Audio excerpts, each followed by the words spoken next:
Hello, welcome back to my YouTube channel Guruji study 96 Nandan Kumar. Today will be discuss electric dipole movement. तो बच्चों, आज हम electric dipole movement के बारे में डिस्कस करेंगे। इससे पहले हमने इसमें इंटेंसिटी ऑफ इलेक्ट्रिक फील्ड यानी वैद्युत क्षेत्र पढ़ चुका है। वैद्युत क्षेत्र क्या होता है, कूलम्स लॉ, और उसके बाद इंटेंसिटी ऑफ इलेक्ट्रिक फील्ड यानी वैद्युत क्षेत्र की तीव्रता E बराबर F/Q, और बिंदु आवेश के कारण वैद्युत क्षेत्र की तीव्रता यानी intensity of electric field due to an electric dipole. और हम क्या पढ़ चुके हैं, electric intensity of electric field due to electric dipole और इलेक्ट्रिक डाइपोल। तो ये इलेक्ट्रिक डाइपोल हमारा मोस्ट इम्पोर्टेंट पार्ट है। उसके बाद नेक्स्ट हमने इसमें एक्सेल पोजीशन और ब्रॉडसाइड पोजीशन में इंटेंसिटी हमने फाइंड की थी।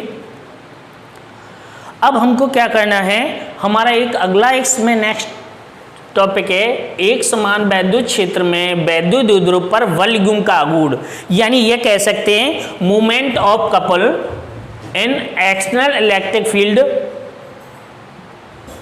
External uniform electric field. देखिए, तो हमको क्या करना है बच्चों, क्या करना है, इसमें एक समान वैद्युत क्षेत्र में वैद्युत द्विध्रुव के कारण वल्य का आघूर्ण फाइंड करना है। तो सीधे सीधे हमने पहले पढ़ रखा है कि वल आघूर्ण टाउ इक्वल टू क्या होता है, टाउ बराबर क्या होता है, F/R। ये हमने जनरली इसका फॉर्मूला पढ़ रखा है, जो हमारा मेन फॉर्मूला है। तो इसी के बेस पर हम इसे फाइंड करेंगे। टाउ बराबर F/R से क्या करना है, हमें वल्य का आघूर्ण यानी ये क्या कह सकते हैं, मूवमेंट ऑफ कपल फाइंड करना है। तो इसके लिए देखिए, जनरल फॉर्मूला हमारा होता है टाउ बराबर F/R। तो उसी फॉर्मूले से हम क्या करेंगे, इसे फाइंड करेंगे। तो इसको ध्यान में रखते हुए, तो देखिए सबसे पहले क्या है, यूनिफॉर्म एक्सटर्नल इलेक्ट्रिक फील्ड। तो हमें क्या करना है, यूनिफॉर्म के लिए हमको क्या करना है बच्चों, कि यूनिफॉर्म इलेक्ट्रिक फील्ड का मतलब है मैंने एक यूनिफॉर्म इलेक्ट्रिक फील्ड बना लिया, और इस यूनिफॉर्म इलेक्ट्रिक फील्ड में मुझे क्या करना है, एक सिचुएटेड करना है इलेक्ट्रिक डाइपोल। तो डाइपोल को मींस क्या है, जिसमें क्या हो, टू पोल हो, एक पॉजिटिव चार्ज हो और एक नेगेटिव चार्ज हो, और डिस्टेंस बिटवीन 2L क्या होनी चाहिए, इनके बीच की डिस्टेंस 2L। ये क्या है, L और L 2L हो गई।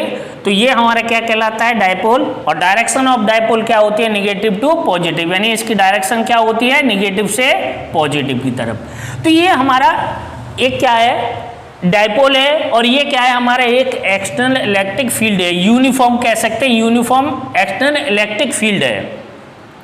अब मुझको यहाँ पर लेकर के आना है, तो मुझे ये देखना है कि मोमेंट ऑफ कपल फाइंड करना है, यानी वैद्युत वल्य का आघूर्ण फाइंड करना है। तो मुझे ये एक्सटर्नल इलेक्ट्रिक फील्ड है, यानी यूनिफॉर्म इलेक्ट्रिक फील्ड में मुझे ये क्या करना है, इसमें सिचुएटेड करना है, यानी स्थापित करना है। तो इसके लिए मैं क्या करूँगा, इसको इधर लेके आऊँगा। तो जैसे ही मैं लेके आऊँगा यहाँ पर, तो मैं जैसे ही इसको लेके आऊँ, मैं डायरेक्ट इसको ऐसे रख दूँ यहाँ पर, ऐसे, तो मेरा इसमें फोर्स तो लगेगा, बट ये क्या होगा, मोमेंट ऑफ कपल नहीं होगा। तो मैं क्या करूँगा, इसको लेके तो आऊँगा, बट मैं इसको सिचुएटेड करूँगा इससे थीटा एंगल पर। कितने पर, थीटा एंगल पर। तो सपोज मान लिया मैंने इसको उठा के ले आया, -Q है, और ये क्या है मेरा +Q।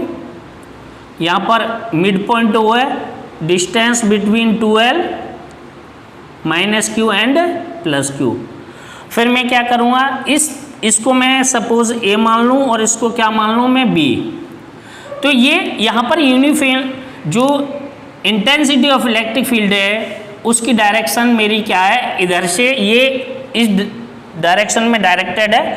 तो मैं क्या करूँगा, इससे थीटा एंगल बनाते हुए, तो ये जो है, इससे मैंने यहाँ पर थीटा एंगल बनाते हुए यहाँ पर एक परपेंडिकुलर डाला, तो ये मेरा पॉइंट हो जाएगा। ये मैं मान लूँ ये A है, ये B है, और इसको मैं D पॉइंट मान लूँ, कुछ भी मान सकते हैं, XYZ ABCD कुछ भी। तो मैं इधर, तो देखिए हमारे पास फॉर्मूला होता है टाउ इक्वल टू F/R। तो हमको क्या चाहिए, F और R। तो सबसे पहले हम क्या फाइंड करेंगे, F। तो F के लिए हमने पढ़ा है, इंटेंसिटी में फॉर्मूला होता है E इक्वल टू F/Q, यानी हमने फॉर्मूला पढ़ा है E इक्वल टू क्या होता है, F/Q। तो हमें पहले F मिल जाए और Q, या ये कह सकते हैं कि F इक्वल टू हम क्या कह सकते हैं, Q और E। अगर हमारे पास F फाइंड करना है तो Q और E हो बच्चे, बच्चों तो हम क्या कर सकते हैं, इसमें F फाइंड कर सकते हैं। तो देखिए इस पर Q पहले से है, E इधर है, तो इस पर एक फोर्स लगेगा जो इसके अपोजिट डायरेक्शन में होगा -Q के। ये किसके कारण लगेगा, -Q। तो इसकी डायरेक्शन ये होगी, ये कहलाएगा QE। बट ये इसी की डायरेक्शन में भी एक फोर्स लगेगा, वो क्या आ जाएगा, वो भी QE होगा। ठीक है, तो हम क्या करेंगे कि ये जो फोर्स लगा है उस किसी एक फोर्स का एक मैग्नीट्यूड एंड डिस्टेंस, तो डिस्टेंस, ये डिस्टेंस चाहिए, तो इसको हम फाइंड करें। तो अगर इसे थीटा मान लें तो साइन थीटा इक्वल टू से ये निकालें तो ये आ जाएगी 2L साइन थीटा। कोई भी प्रॉब्लम हो तो सॉल्व करके देख लेंगे। ये 90 है, ये थीटा है, तो ये इसका हम क्या निकाल लें, लंब निकालें तो 2L साइन थीटा आ जाएगा। तो ये हमारी क्या हो गई, डिस्टेंस, और ये क्या हो गया, फोर्स। तो हम सबसे पहले क्या लिखेंगे, माना हम क्या लिखेंगे, suppose an electric dipole -Q and +Q made up 2 charges -Q and +Q, distance between, small distance between 2L, यानी माना एक वैद्युत द्विध्रुव है जो -Q व +Q कूलाम के आवेशों से मिलकर बना है। इनके बीच की डिस्टेंस, स्मॉल डिस्टेंस क्या है, 2L है। ये जो यूनिफॉर्म इलेक्ट्रिक फील्ड है, यानी एक समान वैद्युत क्षेत्र है, उससे थीटा एंगल बनाते हुए हमने इसमें क्या है, ये रखा है। अब हमको क्या चाहिए, हमारे पास फॉर्मूला होता है टाउ बराबर FR। हम इससे क्या कर लेंगे, हम वी नो दैट हम जानते हैं E=F/Q, तो F निकालें तो F=Q आ जाएगा। तो F हमारा ये हमने फाइंड कर लिया कि QE और QE, बट डायरेक्शन के अकॉर्डिंग यहाँ +Q से इसके उसी की डायरेक्शन में होती है और -Q की उसके अपोजिट डायरेक्शन में डायरेक्शन होती है। तो हमने इसकी डायरेक्शन फाइंड कर ली। अब हमको ये डिस्टेंस मिल गई, तो हम क्या करें, F और R का हम मल्टीप्लाई कर दे तो हमारा क्या आ जाएगा, मूवमेंट ऑफ कपल, यानी कह सकते हैं बल युग्म का आघूर्ण, यानी फोर्स हैं उनका भी क्या बनाना है, कपल, पेयर्स, और पेयर बन जाएगा तो वो क्या करेंगे, रोटेट कराएंगे। जब रोटेट कराएंगे तो वो क्या बन जाएगा, हमारा मूवमेंट ऑफ कपल। तो वही हमको फाइंड करना है, या मूवमेंट ऑफ फोर्स भी बोल देते हैं, टॉर्क भी बोल देते हैं। तो इसके लिए हमें क्या करना है, सबसे पहले अभी हमने लिखा है तो हम क्या करेंगे, the magnitude of the force क्या हो जाएगा इस पर, F1 = F2। अगर मैं किसी का ले लूँ तो क्या आ जाएगा, QE, डायरेक्शन चेंज हो रही है तो मैं यहाँ से ले सकता हूँ। अब मुझे क्या चाहिए, डिस्टेंस। तो डिस्टेंस मेरी कितनी आ रही है, ये कह सकता हूँ मैं, यहाँ R मान लूँ इसको, सपोज ये क्या है, मेरी R है, तो R क्या आ जाएगी, 2L साइन थीटा। तो वी नो दैट मुझे क्या करना है, टॉर्क फाउंड करना है। तो टॉर्क T क्या होता है, FR। इसकी जगह पर मैं QE लगा दूं, इसको क्या लगा दूं मैं, 2L साइन थीटा। तो इसकी डायरेक्शन, मुझे फॉर्मूला बन जाएगा मेरा टाउ बराबर, यहाँ पर लिख दूंगा PE साइन थीटा। अब यहाँ से मैं क्या करूँगा, मैं यहाँ टॉर्क फाइंड करूँगा, तो टाउ को इसको वेक्टर फॉर्म में लिखूँ तो टाउ बराबर क्या लिख दूँगा, P×E। ये आ गई मेरी वेक्टर फॉर्म। तो मुझको ये यहाँ पर ये भी फॉर्मूला और ये मेरे दो मेन फॉर्मूले बन गए, क्या, टाउ P साइन थीटा, और इसमें यहाँ पर मैं n कैप और लगा दूंगा, क्योंकि मुझे ये क्या है, मूवमेंट ऑफ कपल क्या है, ये वेक्टर क्वांटिटी है। तो सो मुझको क्या फाइंड करनी है, डायरेक्शन। डायरेक्शन में देखिए मैंने यहाँ लगा दिया तो P साइन थीटा हो गया। अब ये जब रोटेट करेगा तो उसकी डायरेक्शन इसके परपेंडिकुलर होगी, समझ में आ रहा है। तो हमें निकाल लिया टाउ बराबर P sine theta. But dear student, इसकी जो डेफिनेशन डेरिवेशन है इतनी इंपॉर्टेंट नहीं है, बस इसकी जो स्पेशल कंडीशंस हैं उसमें से एक क्वेश्चन पुट अप किया जाएगा जो न्यूमेरिकल होगा, बहुत ईजी सा। तो सबसे पहले हम जब ये हमारा आ जाएगा तो उसके बाद हम क्या करेंगे, हम इसके स्पेशल केसेस में हम इसको फाइंड करेंगे। तो मैंने बताया था कि साइन हो या कॉस, किसी के लिए भी स्पेशल केसेस होते हैं। उसमें मैंने बताया था कि अगर कहीं पर भी एंगल दे रखा है तो हमारी 3 कंडीशन तो हमें क्या है, अपने आप अप्लाई कर लेते हैं। उनमें से सबसे पहले, इफ ये जो डायपोल है वो situated in the direction of external electric field, अगर ये एक्सटर्नल इलेक्ट्रिक फील्ड की डायरेक्शन में सिचुएटेड है तो थीटा = 0, और अपोजिट तो 180, और परपेंडिकुलर तो 90। तो ये 3 कंडीशंस ये कह सकते हैं स्पेशल केसेस में हमारा कितना होता है, हम इसको लगा सकते हैं। तो सबसे पहले इसमें सबसे ज़्यादा इम्पोर्टेंट है हमारा स्पेशल केसेस। तो सबसे पहले फर्स्ट हम लिख सकते हैं इफ़, यानी ये हमारा फॉर्मूला है टाउ बराबर PE sine theta n cap. तो ये यूनिट वेक्टर है, ये डायरेक्शन को डिनोट करेगा। हम इसको उस फॉर्म में भी लिख लेते हैं। एक नंबर में क्वेश्चन पूछा जाएगा आपसे फी क्रॉस E, ये भी हमारा सही है। अगर मैं यहाँ पर ऐसे कर दूँ और इसमें यहाँ पर मैं माइनस और E क्रॉस और P भी लिख दूँ तब भी मेरा ये राइट है।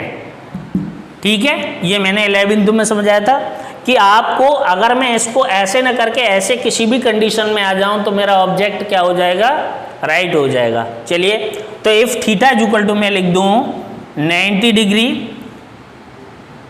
Sorry if theta is equal to मैं 0 मानूं, then movement of couple and torque, यानी कह सकते हैं बल युग्म का आघूर्ण क्या हो जाएगा, बल युग्म का आघूर्ण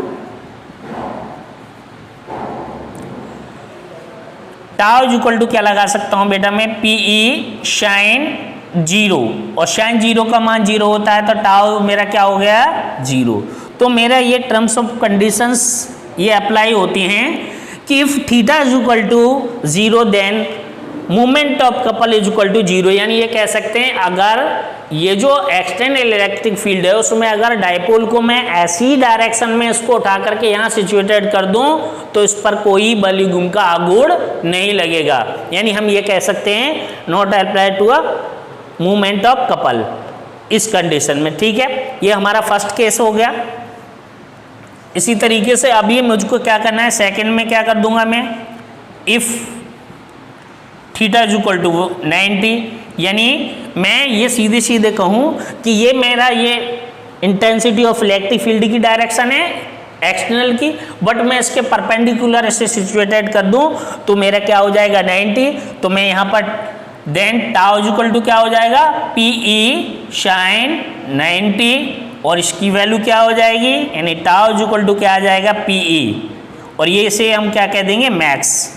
ये जो वैल्यू है मेरी टाउ मैक्स वो किसकी वैल्यू आ जाएगी, टाउ मैक्स की। तो मैं ये कह सकता हूँ कि अगर मुझे ये डायपोल सिचुएटेड करना है एक्सटर्नल इलेक्ट्रिक फील्ड में, तो मैं इसे 90 के एंगल पर अगर मैं रखता हूँ तो मैक्सिमम मेरा मोमेंट ऑफ कपल होगा। समझ में आ रहा है, यानी मैं ये कह सकता हूँ अधिकतम बल युग्म का आघूर्ण तब लगेगा जब हम एक्सटर्नल इलेक्ट्रिक डायपोल को इस एक्सटर्नल इलेक्ट्रिक फील्ड में सिचुएटेड करें, वो कितने पर 90 डिग्री पर, तो हमारा टाउ मैक्स हो जाएगा, यानी इससे ज़्यादा कभी भी हमारा मूवमेंट ऑफ कपल नहीं होगा। तो इसकी यूनिट भी लिखनी है, तो मूवमेंट ऑफ कपल की यूनिट क्या होती है, न्यूटन इनटू मीटर, और कहीं कहीं पर भी जूल भी लिख देते हैं। ओके, तो चलिए नेक्स्ट इसका last, if theta is equal to 180, if theta is equal to 180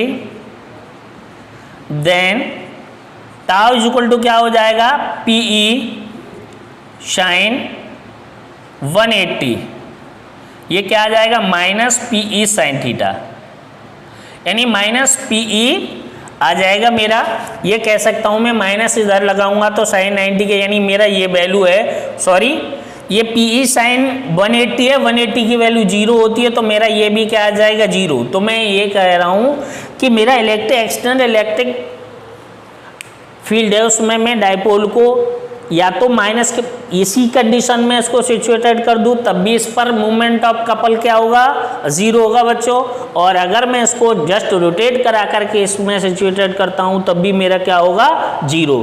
तो मूवमेंट ऑफ कपल कब लगेगा, जिस डायपोल को मैं इसके परपेंडिकुलर रखूं। समझ में आया?